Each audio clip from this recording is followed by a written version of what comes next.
watching KGFW Episode 6. Woohoo!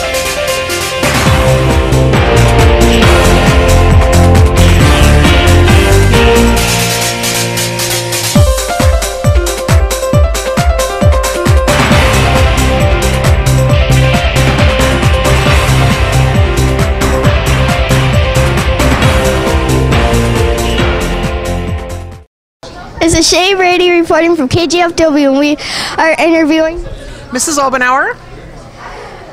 What's special about the game? During halftime and between games tonight, Just For Kix is performing.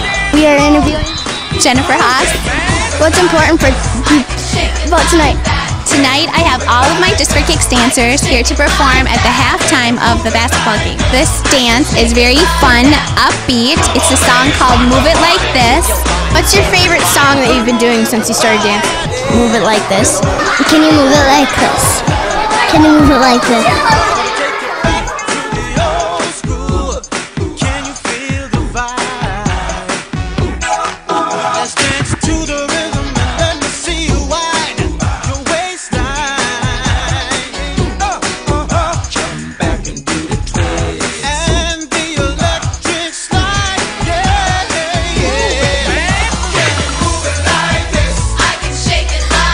This is Emily Bouchard reporting from KGFW, and we are interviewing Cheyenne Breeze.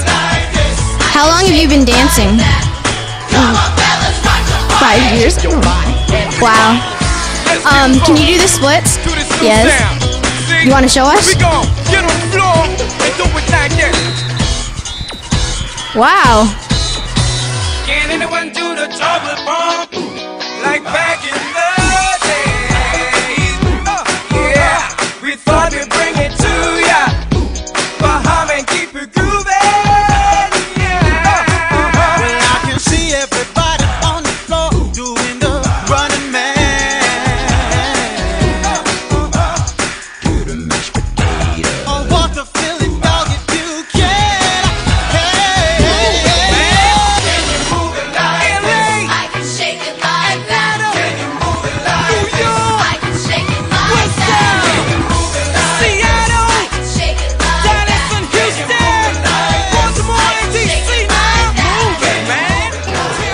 What did you think of the Just For Kix performance? I thought it was the best they've ever done, that routine. How did you like the song tonight? Oh, it was a really good song. Got everybody up and going, and they had a really good performance too.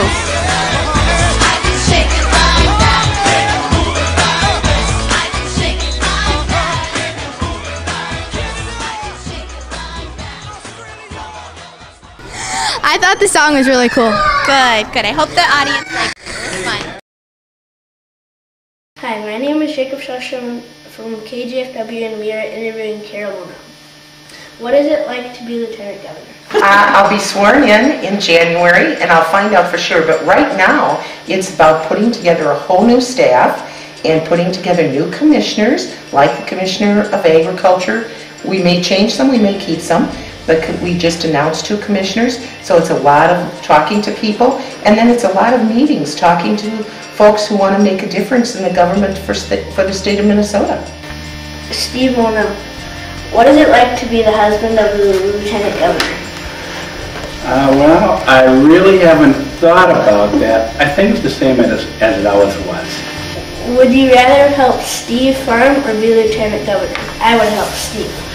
Well, let me tell you, I enjoy farming. I always have. I grew up on a farm, and I farmed with Steve for the last 33 years. So it seems longer sometimes, but I'll tell you, I probably enjoy both. What was your job before being elected Lieutenant Governor? My job was being a couple things. One, it was being a mom, and that was the best job I ever had. And the second thing is I'm a grandmother. We have 2 grandchildren, Anna and Robbie, so I'm enjoying that. But then I was a farmer. I also had an opportunity to take a couple trips and work with farmers in Russia, and that was a good experience for me. And then I basically did a lot of volunteer work and then served for the last 10 years in the legislature. Would you like to have Carol be a farmer and help you, or would you like her to be Lieutenant Governor? Well, I'd probably rather have her helping me most of the time, because, well, then I'd have help. But I know she enjoys the job that she is doing, so, you know, that's important. What do you feel is the most important about our public schools? What I think is most important is to make sure every single one of you get a good education, so that when you grow up, you can do a couple things. One, you can go on to college or another school and get a good job so you can take care of your family and yourself. And secondly, I think it's important that our schools help teach kids the values that we grew up with, meaning reinforcing those that our parents have. And so I think that's a good thing. What was your typical day in your family? My typical day when we had cows was much like yours, I think.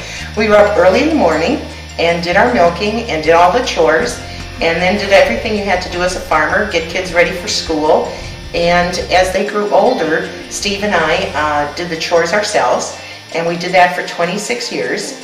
And then for another 4 years we had beef, and now we have corn and soybeans. So a typical day for us was probably a lot like most farm families around here. What do you do in your spare time? Well, when I find that spare time, I'll let you know. But what I like to do, Jacob, is I like to go in spring. I love to walk in the woods, find the wildflowers, and this woods has really good selection. I like to pick morel mushrooms, which is the state mushroom. And I like to go for long walks. I also like to refinish furniture, and I like to do some reading, and like to spend time with my grandkids and my kids. Who were your role models when you were growing up? I think my biggest role model was my Grandpa Siegel. He was one of those people who, no matter how bad things looked, he could always find the good. And he always told us, gave us good words of advice. And one of them I took with me when I started in the legislature. He said, always remember where you came from. Always remember who you are. Don't ever lose that, because you have good values, and don't let anybody change those. So my grandfather Siegel, and then probably my mom.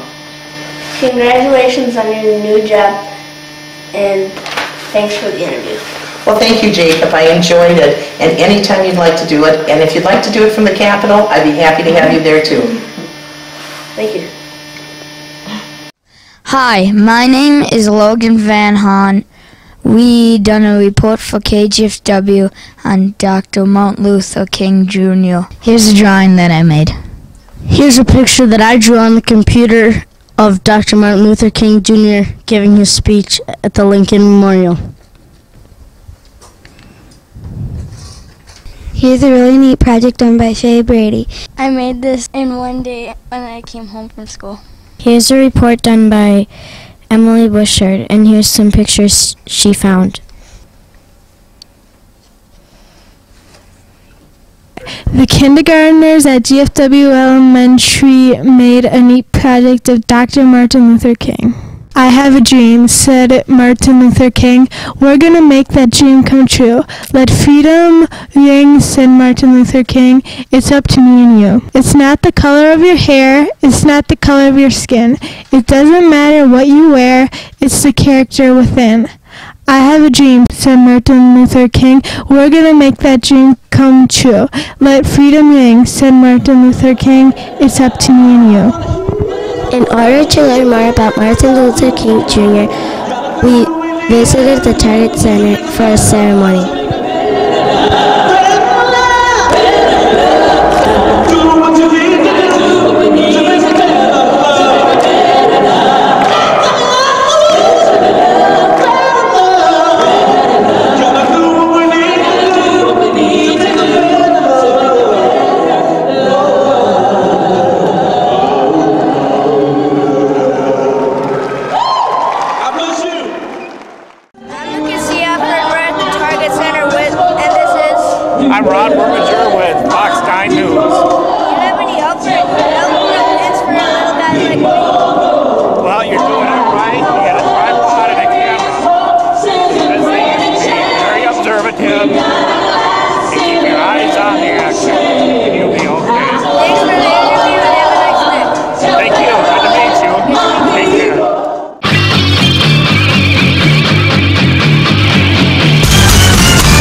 This is Lucas Siaffer at the McLeod West GFW basketball game with Melissa Bensen. How old are you and what are you going to do after high school? I am 17 years old and I'm going to NDSU for athletic training. What are you involved in school? I'm involved in band, basketball, softball, and I think that's about it. How many points have you scored in a game? My career high is only 9 points. It's kind of embarrassing, but that's right. What do you like better, softball or basketball? I'd have to say basketball because I've been playing that the longest, and I don't know, I've loved it ever since I was little. Who inspired you most? I'd have to say my grandpa, Tron, but he's deceased now, so yeah, he'd be him. Why? He basically showed me sports and like got me involved, and like he came to every single one of my games, 5th grade through 7th grade. So yeah, I don't know. He's just really supportive. What is the hardest thing growing up with a disability? Probably learning to do all the different things, like tying your shoes, zipping your coat, and learning to deal with the people that don't see you every day, and they just all of a sudden see you and then they stare and stuff. Probably to learn to deal with that type of stuff. How much do you think you have treated differently because of your disability? Not too much because I live in a small community, but I think if I would have lived in a bigger community, I wouldn't have gotten so much support. Do you think it will be harder when you go to college? I think so, because I have to kind of learn to redo everything on my own again. Like right now I kind of rely on my mom and my sister to do some of the stuff in my life, but I think yes, it will be harder because I'm on my own. Do you have any advice for other people with disabilities? I'd have to say try to keep a positive attitude. When you set your mind on something, keep going with it, because don't give up. That's the one big thing, because God gave you that disability for a reason. If he knew you would be able to handle it. So if you do something, never give up, and just, I don't know, keep living a great life. Don't let things bring you down. Thanks for the interview. Would you like me and Jacob to play one-on-one after your game? Sure, I'd love to. And you sing about the dawn's early light. This is Shay Brady reporting from KGFW, and this is Jillian Marie LeVasseur. What is it like singing in front of all the people? I get a little nervous when I sing the national anthem, but if I sing other songs, it's not that bad. It's a lot of fun. You sound really good. Thank you. How long have you been interested in singing? I've been singing about 5 years now. What's your favorite kind of music? I mostly sing country music, but I also do a little old rock. What are your favorite songs? Anything by the Dixie Chicks. I heard you released a CD. When did that come out? Well, it's in Sam Goody and Hutchinson's store, but otherwise I just have it at my house, and we just finished that up this spring. Was that a lot of work? Yeah, it was. We had to go down to Nashville 3 times. Good luck with your singing career. Thanks for the interview. Thank you, and thank you for including me in this presentation.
Wrestling in front of the home crowd? Oh, we love wrestling at Fairfax in front of the home crowd, especially when it's parents' night, when all the moms and dads are here. The kids really like wrestling for their parents. I'm here at the GFW wrestling match, and this is Brian Messerly. Tom Messerly. How does your mom keep you apart? She just knows. She's pretty good at it. My dad's the one with problems. Have you pulled any tricks on anybody? No, not usually. No. What's your favorite sport? Wrestling. Wrestling, followed by slow pitch softball. What's your favorite song to warm up to? I don't know. Crazy Train by Ozzy Osbourne. Hey, let me talk. Drink milk, it does the body good. You don't got game if you don't got milk. Thanks, Brian and Tom, or Tom and Brian. Thanks for the interview. You're welcome. You're welcome. Hi, I'm Jillian Brady, and today we're going to visit some of the twins. Here's the project I made. And I'm Landon Messner. Here's a project I made. I made it on the computer. This is I'm Tom Wheeler. Tom. Thanks for helping us set this up. Well, you're very welcome. Thanks for coming. What is one of your favorite baseball players when you were growing up? Well, that's a tough question because there's been a lot of them that I've liked through the course of the years. You know, from the original Twins, you have Harmon Killebrew, who you're going to be interviewing here. There's been Rod Carew. Cesar Tovar was always a favorite of mine. The guy that I always seemed to really enjoy was Kenny Landreau. Kenny Landreau played center field for the Twins, and he was one of the players that has one of the longest hitting streaks with Minnesota at 33 games. He was playing ball when I was there. And I was always a non-Minnesota person. Was Willie Stargell. I was always a Pittsburgh Pirate fan, so Willie Stargell was always a favorite of mine.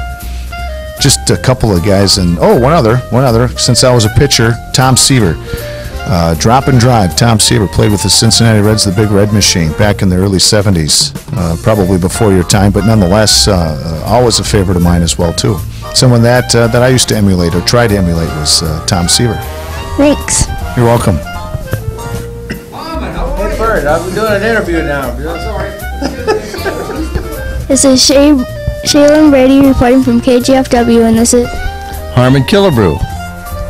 What was your favorite memory from the game of baseball? Well, when you play as long as I did, Shay, there's a lot of things that come to mind, but I guess it's every ball player's dream to play in a World Series. It certainly was mine, and to play against the Dodgers in 1965 in a World Series against that great Dodger ball club that they had, that was a big thrill for me. This is Landon Messner reporting for KGFW, and I'm with Burt Blyleven. Hi, Landon. How are you? Good. Good. You have some questions for me? Yep. What's your favorite memory from the game of baseball? Oh, Landon, I had a lot of memories. I was able to play, to me, the greatest game in the world for 23 years. So I think probably the most memorable moment, of course, is 1987 when we won the World Series when I was with the Minnesota Twins. I have a ring here that represents that, and that's something that I think as a player, that's your most memorable moment. Also, I was able to play with the Pittsburgh Pirates in 1979 when we won the World Series. So I have two very good memories. Dustin Moore. I think my favorite memory from the game of baseball was the first day that I got called up to the big leagues and walking up to bat against the Texas Rangers and looking out and seeing Alex Rodriguez and Rafael Palmeiro and Pudge Rodriguez was catching. That was my favorite moment. Matthew Lee Croy. My favorite memory from the game of baseball was playing my first game on April the 3rd, I think, 2000, my first Major League Baseball game. Bobby Kelty. My favorite memory is the first home run that I ever hit. I was very excited because I was waiting for it to happen. It took a little while, so to get that first home run out of the way was a huge memory for me. There's a few other, but that's probably my most memorable. And this is I'm Red Wojciechowski from New Ulm, Minnesota. My most famous memory was 1957 when I worked for the Milwaukee Braves when they moved from Boston, and Eddie Matthews had a home run in the 10th inning, and the Braves won that World Series over the New York Yankees 4-3. That game sticks out in my mind as the greatest thrill I ever had. Who taught you how to play baseball? Well, I guess my first exposure was from my father. He taught me how to play baseball and football and basketball and a little boxing and some track. So my father was a great athlete, and he tried to pass it on to his sons. Well, I'd have to say my dad did. I grew up, I was born in Holland. I spent 2 years in Holland, and then my parents moved to Canada, and they took me with them, surprisingly. And then we spent 4 years in Canada, and then I came to the United States when I was 7 years old. And I started watching baseball, but my dad became a great Dodger fan. And I think through him, he built a mound in my backyard for me, and he built me a wall that I could throw against. And really, my dad and then all the friends I hung out with, we always played baseball.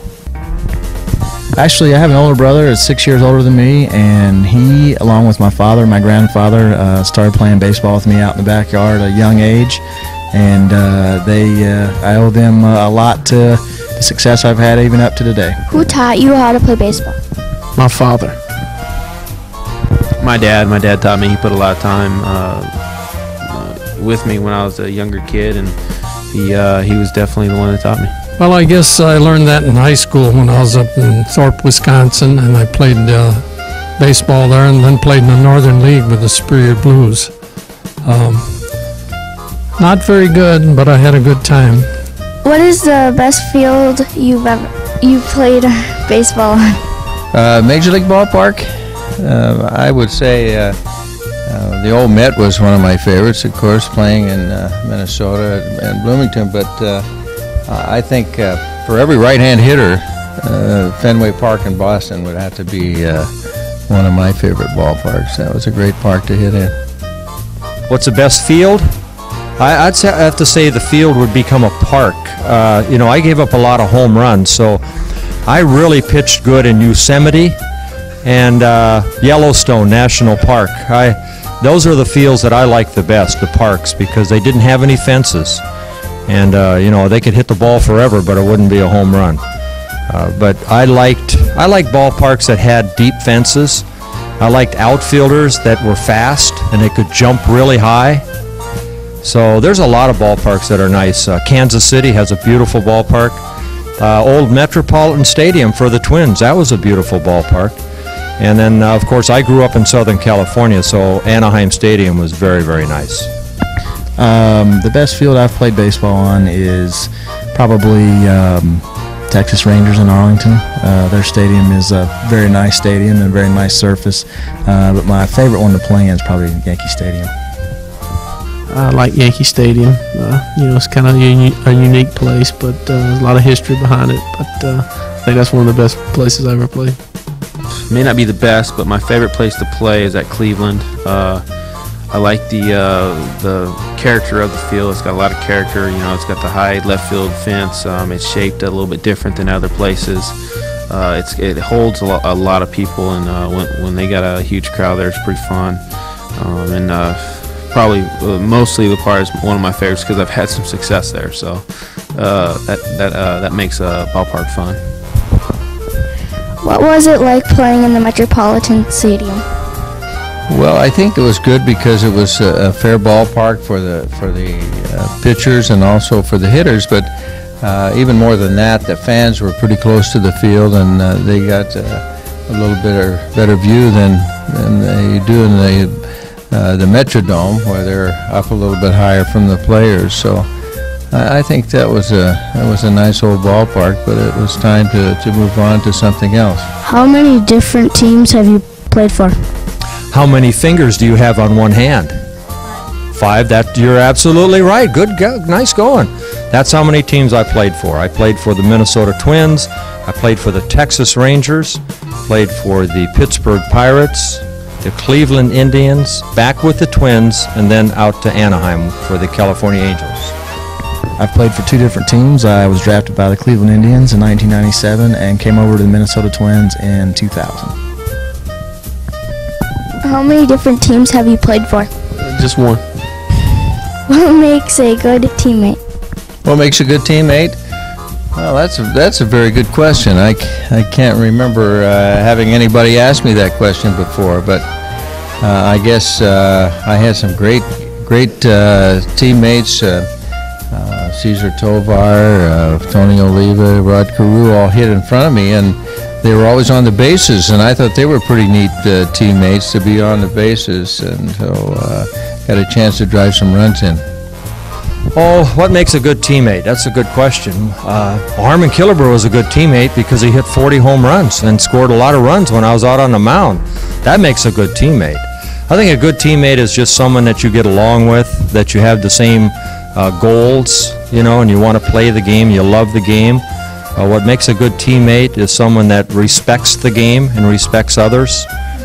So that makes a good teammate. As long as you get along with them and they get along with you, you have to remember, baseball is a game, and just like any sport, and it's the teammates around you that make it fun. What makes a good teammate? Someone who's willing to do whatever it takes to help the team win, regardless of individual result.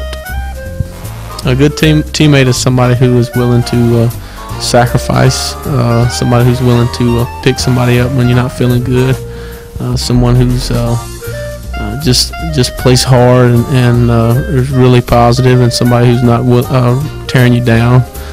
So what makes a good teammate is somebody who plays real hard too.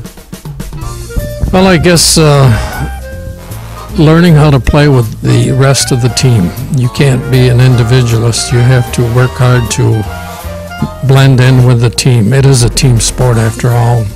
You have to stay alert and do your job. Who are some of the most fun players you've played with? Well, Bert Blyleven was one of my favorite players.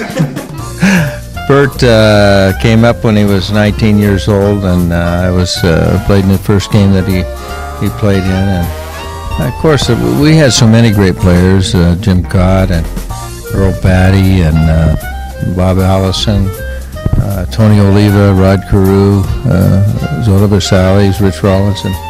It was just a fun time to play baseball. Well, you know, I came up at such a young age, so when I came up in 1970, a rookie at that time was to be seen and not heard from. So I was very, very lucky, because when I came up with the Twins in 1970, I had guys on a pitching staff that I was a pitcher, was Jim Perry, Jim Cott, Louis Tiant, Dave Boswell, Stan Williams, Ron Paranowski, and then the players that went out on the field for defensively and tried to score me some runs was Harmon Killebrew, Rod Carew, Cesar Tovar, Tony Oliva, George Metterwall, Leo Cardenas. There were some great players. Bob Allison was a great player, Frank Quillisi. So I had the opportunity at a very young age to come up with a lot of class people. I think all the guys that are my teammates right now are probably the funnest guys to play with. We all have a lot of fun. We enjoy being around one another, and we have a good time off the field as well as on the field. Bobby Kilty's one. Dustin Moore's a teammate that I think's fun, but all of them are fun.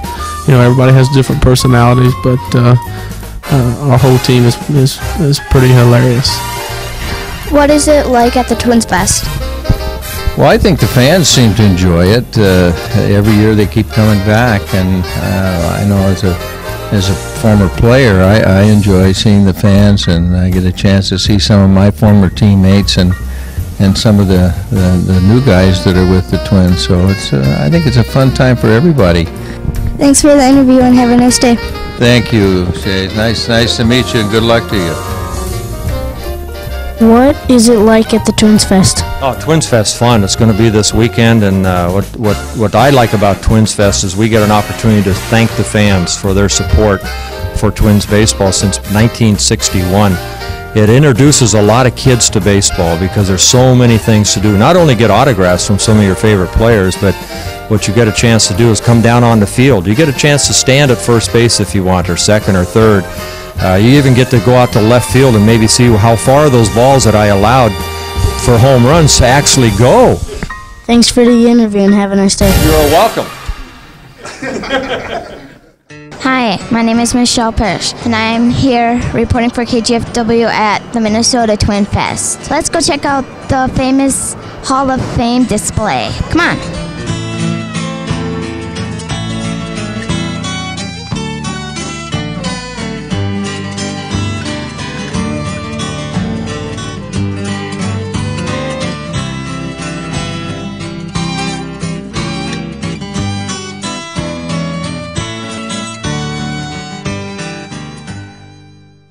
This was a league for black players. The Grays, the Monarchs, the Crawfords. Jackie Robinson broke the color barrier. This is Jackie Robinson's uniform. Here's some minor league jerseys. Let's go check out some other displays. Yes, yes, Jackie hit that ball. This is a display of women in professional baseball. This jersey belonged to the Rockford Peaches. Yes, Jackie hit that ball. There's even a movie about the Rockford Peaches. This is what the girls play professional baseball in. But it's a natural fact when Jackie comes to bat, the other team. Hope you enjoyed the tour. Let's go interview a Twins fan. What's your name? My name's Larry Klein. As a Twins fan, you know, I'm one of the reasons that the Twins are still here, because in 1984, I personally sold over $100,000 worth of tickets to keep the Minnesota Twins here. And we had 10 people up in the booth, and we sold over $500,000 worth of tickets back then. Carol Molnau bought the team because of that. Thank you for the interview and everything you've done. You're welcome, and it's a pleasure to see young people like you guys here doing this show. I'm Emily Bouchard reporting from KGFW, and we are interviewing Christina Zimmerman and Stephanie Sword. Which team do you play for? We play for the University of Minnesota women's softball team. What are some of the most fun parts of playing softball? We love traveling and getting to go across the country and seeing different people and meeting a lot of new people and just hanging out with a lot of the other athletes. What's your favorite part about Twinsfest? I don't know. I think it's hanging out with the baseball players. Yeah. Okay. Let's go ask them a few questions. Wait, I have a question for you. Okay. Where do you get the fudge things? Over there. Over there? Yeah. All right, thanks. Thank you very much. Now we're reporting with Logan. What team do you play for? Golden Gopher baseball team. What's your favorite thing about Twins? Getting to meet all the fans and meet the young kids that play baseball. What is your name? John. What's your favorite part about Twins Fest? Getting to hang out with the softball team. Thanks for the interview and have fun. Look what I found.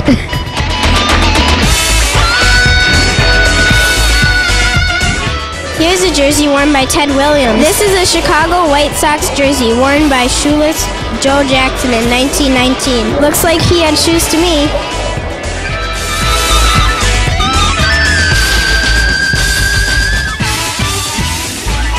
Here's a baseball jersey that was worn by Lou Gehrig. Today, I consider myself the luckiest man on the face of the earth. That was in 1939.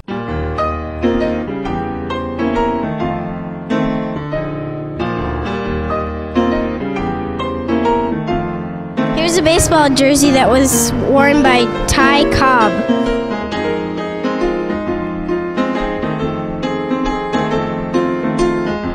I'm Krista Shrekky reporting for KGFW, and this is Channel 45 TV Guide. Are you having fun at Twins Fest? Of course, it's fun going around asking everybody who their favorite player is. Where'd you get your outfit? From the same guy that makes my shoes. Do you recommend taking a look at anything? I'd check out the Home Run Derby, the autograph stand, and the photo booth. A Channel 45 booth, of course. Thanks a lot and have a nice day. Here's how they put people on the Jumbotron.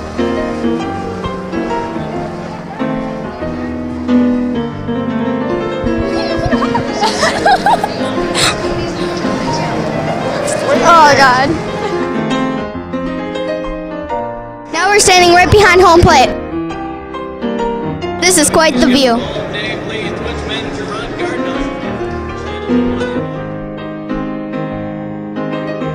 Here's Harmon Killebrew's jersey.